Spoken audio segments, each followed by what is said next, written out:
लेकिन शुरुआत कहाँ से हुई थी सर आपकी? थोड़ा बताओ ना अपने बारे में, कौन है खान सर, पीछे थोड़ा बताओ, कैसे आप क्या पढ़े, क्या लिखे, कैसे आपने एजुकेशन फील्ड में आए, यहाँ पर पढ़ाने आए, थोड़ा सा कुछ तो बताइए। हम लोग का ऐसा कोई एजुकेशन बैकग्राउंड नहीं था। क्लास 8 में जब हम पढ़ते थे, कैसे पढ़ने लिखने में कैसे थे बचपन में आप? ठीक ठाक नहीं थे। 40 लड़कन के स्कूल में 37 नंबर पे आते थे हम। काहे के लिए मास्टर लोग ऐसा पढ़ाता था, लेकिन मत पूछिए। यहाँ पे हमको डरे 5 क्लास 5-6 का जो टॉपिक होगा ना, वो भी हमको एक दूगो याद है अभी तक। डरे मास्टर लोग के, पिटैला के डरे याद कर लिए, तो बुझे भी नहीं कि क्या पढ़े हम आप।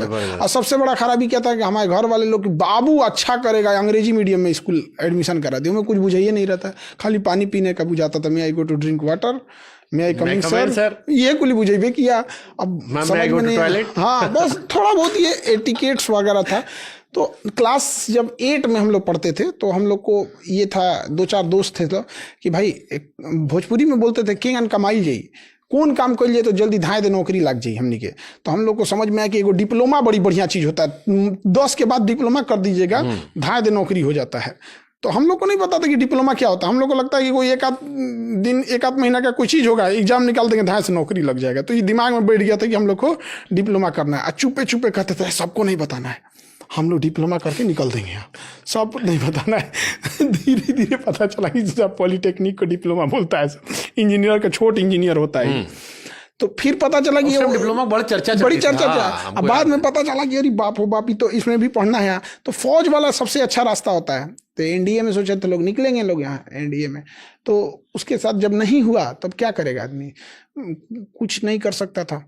तो ये थोड़ा सा नहीं सिलेक्शन, जब आप छट जाते हैं तो थोड़ा सा डिप्रेस्ड हो जाते हैं। और जो एज होता है ना, उस एज में बड़ी दिक्कत होता है। तो हम लोग थोड़ा बहुत ये सीख लिए, वेल्डिंग जेसीबी, और 2-4 ठो काम हम लोग प्लान बनाए थे कि भैया हम लोग ने एगो काम ना सीखल जाई, ये खरमास और लगन मौसम में हो ना, बेरोजगार हो जाइए, घर के बड़ा दिक्कत हो जाइए, 2-2 काम सीखल जाई। तो सब अपना अपना सीख गया। कोई हमारे साथ में था, वो कॉफ़ी बनाना सीखा कि देखा हमने कि ठंडी में कॉफ़ी बेचल ले, अब तो जूस बेचिए गर्मी में। तो एक के दुकानिया रही। परिवार के साथ आपका मतलब मध्यम वर्गीय गरीब परिवार? बहुत मतलब ज्वाइंट फैमिली थी, लेकिन एक कमरे में ज्वाइंट मैं भी कहीं सुन रहा, कोई वीडियो सुन रहा था मैं, ओशो भाई आए थे, वो कहे पहले ज्वाइंट फैमिली इसलिए थी कि लोग गरीब रहते थे, छोटा घर था, उसको बांटेंगे तो कुछ नहीं मिलेगा, इसलिए लोग ज्वाइंट थे। अभी वो पैसा कमाने लगे, सब सेटल हो गए अलग अलग। अभी वो दादा वाला घर बता नहीं है, एक और कमरा है सबका परिवार। चाचा जी का एक कमरा, हम लोग का एक कमरा, एक कमरे में सब लोग यहाँ पे, कि मतलब सारे परिवार के। दिक्कत कब होता था पता है? त्योहार और कभी कोई की रिश्तेदार को रुक मत जाए, भैया आप दिन भर मिलो और चले जाओ। रुक गए तो बहुत कहाँ सोएंगे, कहाँ एक्स्ट्रा है, तो यही सब दिक्कत। ससुरा ऊपर सोएगा तो हम कहाँ सोएंगे। तो बड़ी हम ऐसे तो गांव में ऊपर एक तल्ला घरे होता है, मतलब ऊपर एक बार चौराहा हो जाता है, लगता है गोलंबर पे बैठल है हम। गांव का घर के छत पे गद्दा बिछाओ, बढ़िया सो जाओ। तो इसी सब में थे हम लोग। उसके बाद से धीरे धीरे फिर पठन पाठन में हम लोग नहीं थे यहाँ पे। तो मेरा एक मित्र था, हेमंत नाम था उसका, वो पढ़ाता था कहीं, तो हमसे सीनियर था। जब हम लोग एनडीए कर रहे थे तो सीडीएस कर रहा था। एनडीए इंटर पे होता है, सीडीएस ग्रेजुएशन पे होता है। तो जहाँ पढ़ाता तो इंग्लिश पढ़ाता था, तो अपना वो भी इंग्लिश बस इसीलिए पढ़ाता था कि मतलब कुछ रहने खाने का पैसा निकल सके स्टूडेंट लाइफ में। तो वो जहाँ पढ़ाता था वहाँ पर जीएस का टीचर भाग गया। अब पता नहीं क्या हुआ, डिस्प्यूट हो गया, भाग गया। तो पता चला काहे भाग गया, तो भैया एक बहुत अच्छे वहाँ जीएस के टीचर थे, उनका नौकरी लग गया तो वो चले गए, उसके जगह ये आया तो ये भाग गए। बहुत झमेला हुआ। तो वही हमको कहा कि भाई चलना, तनी मनी पढ़ा दोगे तो हो जाएगा। तो गए वहाँ पे, तो 6 गो लड़के बचल थे, क्योंकि हर 2 दिन पे एक टीचर आता था वहाँ, भाग गए और बच्चे से उसको भगा देते थे। तो अच्छी खासी थी, वो 6 बचे थे सब वहाँ पे। तो फिर उसी में धीरे धीरे पढ़ाने गए। तो पहले दिन पढ़ाने गए तो 6 बच्चे से मजाक बनाने लगे। तो हम आज भी पढ़ाने जाते हैं तो ये नहीं देखने जाते हैं, बस गुड मॉर्निंग चालू हो जाते हैं हम यहाँ। उसके बाद हम सबको अच्छा लगा, तो 6 के जगह 10, 15, 20, 50 ऐसे एक हफ्ते के अंदर, आज से 10-12 साल पहले की, ऐसे 10-12 साल हो गया। तो फिर उसके बाद पढ़ाने लगे हम लोग धीरे धीरे। अब बच्चे बढ़ गए, तो जो नयका लड़का आता था सब ना, वो देख के भड़क जाता था सब हमको। हम दाढ़ी उड़ी बनाए रहते थे एकदम, और एज मेरी उस समय थी नहीं, 18-19 के एज से हम लोग मतलब अच्छा खासा पढ़ाना उसी समय, बहुत पहले से। हमको लगता है कि हम ग्रेजुएशन में थे तभी से पढ़ा रहे थे।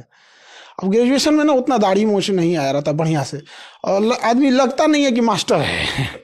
ग्रेजुएशन में आदमी ऐसे नहीं लगता कि मास्टर, मतलब नया लौंडा लग रहा है। हाँ, अब लड़कों सबको देखते थे तो मास्टर जी की छवि अलग होती थी। तो पहले क्या होता, नया बैच होता था ना, तो हम पहले नहीं जाते थे, सारे बच्चे बैठ जाते थे, तब जाते थे यहाँ पे, तुरंत पढ़ाना चालू। हम सोचते थे कि ना पहले इनसे नहीं पूछेंगे कुछ, पहले एगो टॉपिक पढ़ा देंगे तो पूछ भी नहीं करेगा सबकी कैसन है कैसन नहीं तो जहाँ ऐसे पूछ दिए कि कैसे हो तो ये सब हल्ला करने लगेगा सब। तो फिर एक और सर थे मानस सर, अभी वो गवर्नमेंट टीचर हैं, वो कहें कि दाढ़ी उड़ी रख लीजिए तो बड़ लगेंगे, दाढ़ी उड़ी रख लिया आदमी, हम समझ रहे हैं। हाँ, तो थोड़ा खप गया आदमी उसमें, और फिर उसके बाद पढ़ाने लगे। तो कोचिंग वाले को डर हो गया कि अगर ये टीचर भाग गया तो इसके पीछे सब लड़का भाग जाएंगे सब। तो उसने कहा सर आप पूरा नाम मत बताइएगा। हम कहा भैया हमको क्या जरूरत है बताने का। तो उसने कहा कि आप खान सर, हम बस आपका शॉर्टकट नाम। हम कहा ठीक है, हम पूरा नाम नहीं बताएंगे, खान सर ही बता देंगे। और उसके बाद खान सर हो गया यहाँ पे। वो कोचिंग वाला बड़ी मन बड़ था। यहीं से अमर अकबर एंथोनी की शुरुआत हुई थी। हाँ, वहीं से हो गया। जिसके बाद आप आज तक कैरी कर रहे हैं। हाँ, कि भाई आप खाली खान सर। उसके बाद कोचिंग वाला बड़ी मन बड़ था, लेकिन सबसे फीस लेता था ज्यादा, हमको आखड़ जाता था, हमसे कहता था कम में पढ़ाइए जल्दी खत्म हो जाएगा। हम जल्दी खत्म होने के चक्कर में उड़ा नहीं ना दे टॉपिक उनसों का, बढ़िया पढ़ाएंगे तो समय लगता है। तो कहता नहीं जल्दी खत्म कीजिए, नया बच्चा आएगा, पैसा आएगा। अब दिमाग खराब होते होते एकदम दिक्कत हो गया यहाँ पे। फिर उसको छोड़ दिए कोचिंग। फिर दूसरी जगह गए, वो भी शुरू में ठीक ठाक था। पटना में था कहीं और चला था? पटने में इधर उधर था बहुत। तो फिर वहां से भी शुरू में कुछ बच्चे लोग ईमानदारी का बोलते थे कि हम फीस कम लेंगे, ये करेंगे। फिर जब बचवा भर जाते थे सब, वो भी वही नौटंकी कर देता था। तो धीरे धीरे लास्टली अपना ही खोल दिया। तो यानी खान सर की शुरुआत यहां से हुई, और ये नाम की कहानी भी यहीं क्लियर हो गई कि भैया किस वजह से वो जीवन भर खान सर। अरे वो बहुत, उस पर भी सीबीआई वाला मंथन चलता था। एक कटप्पा ने बाहुबली काहे मारा और एक खान सर, तो इसे कहानी खत्म हो गई। आपने जो अपना कोचिंग इंस्टीट्यूट स्टार्ट किया, इसके पीछे क्या सोचा कि आपके पढ़ाने का आपका मन नहीं था? आपने ग्रेजुएशन कहाँ से की है और क्या किया है? हम बीएससी किए हुए हैं, नॉर्मल स्कूल से किए हैं, ऐसा कोई बहुत बड़का वीआईपी नहीं, नॉर्मल है ग्रेजुएशन बीएससी। जैसे आप यूपीएससी पढ़ाई करते हो, यूपीएससी पढ़ाई अच्छी खासी वो होती है एकदम, लोग कहते हैं कि टफेस्ट एग्जाम है। तो फिर आपने इतना पढ़ाई कैसे किया बीच में, या आपने पढ़ा फिर बैठ के सारा?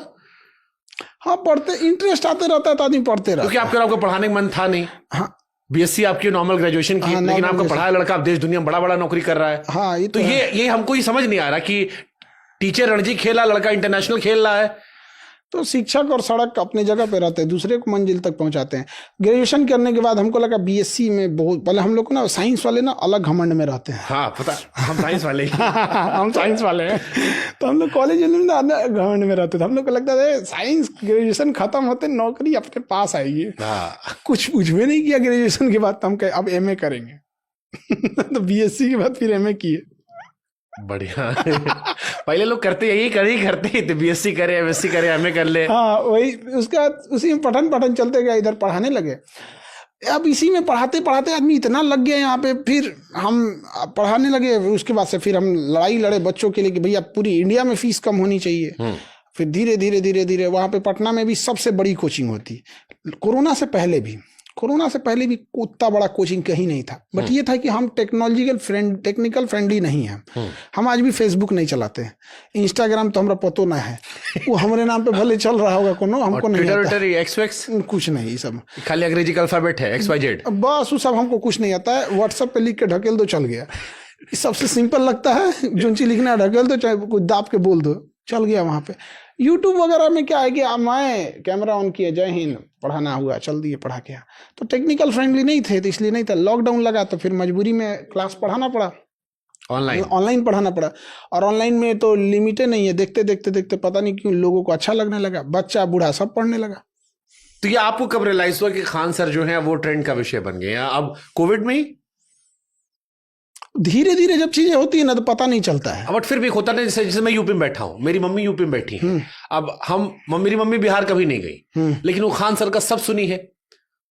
मतलब शादी ब्याह से लेकर जितना लड़का बच्चा, वो आज हमको बता रही थी कि खान सर कहे कि बच्चा लोग को हम पार्टी देंगे, लड़की लोग को अलग, लड़का लोग को अलग। फिर लड़का लोग पूछे, वो हमको बता रही थी, लड़का लोग पूछे मैडम आएंगी, वो कहे नहीं वो अपना ऑफिस पढ़ाने आती है। तो कोई बच्चा लोग कहा कि 5 बजे बाद बुलाइएगा, तब हमके बाप रे इतना रिसर्च हमको करना है, इन्फॉर्मेशन इनको पता है। तो ये इंटरनेट कैसे, मतलब कब आपको लगा कि यार इंटरनेट ने मेरे क्रांति कर दी? एक होता ना कि रियलाइज होता है कि आप लोग पहचान रहे हैं, यूपी में भी जाने लगे, देश में जाने लगे। कब आपको एहसास होना कि ये कुछ मैजिकल हो चुका है? अब हाँ 2-4 साल जैसे 2022-23 के बाद, क्योंकि ना जब आदमी बाहर निकलने लगा धीरे धीरे पहचानने लगे लोग, तो समझ में आता है। और शिक्षक को ना पहले से हम लोग को ना भीड़ का आदत है, डेली 50-60 हजार आदमी को पढ़ाते पढ़ाते ना जी मतलब लग जाता है कि हाँ ये तो पढ़ने आते ही हैं। तो धीरे धीरे ऐसा कोई खास रियलाइज नहीं मतलब, लेकिन हाँ ये है कि जब से ऑनलाइन चीजें जो होती हैं उसका एरिया बहुत बड़ा होता है। तो कश्मीर से कन्याकुमारी तक कोई लिमिट ही नहीं है। कोयम्बटूर में गए थे, वहाँ पे इनके सदगुरु जी के आश्रम में, वो 2-4 ठो पहचान गए। हम कह रहे भैया यहाँ हम तो शांति से आए हैं, यहाँ चुपचाप। वो बड़ा विशाल वहाँ शिव जी की प्रतिमा है, वहाँ बैठ के हम भी आराम से बैठल थे। यहाँ 2-4 ठो पहचान के, वहाँ अंदर मोबाइल अलाउ नहीं है, बड़ा हम शांति से थे, हमको बड़ा अच्छा जगह लगा। किसी के पास मोबाइल नहीं है।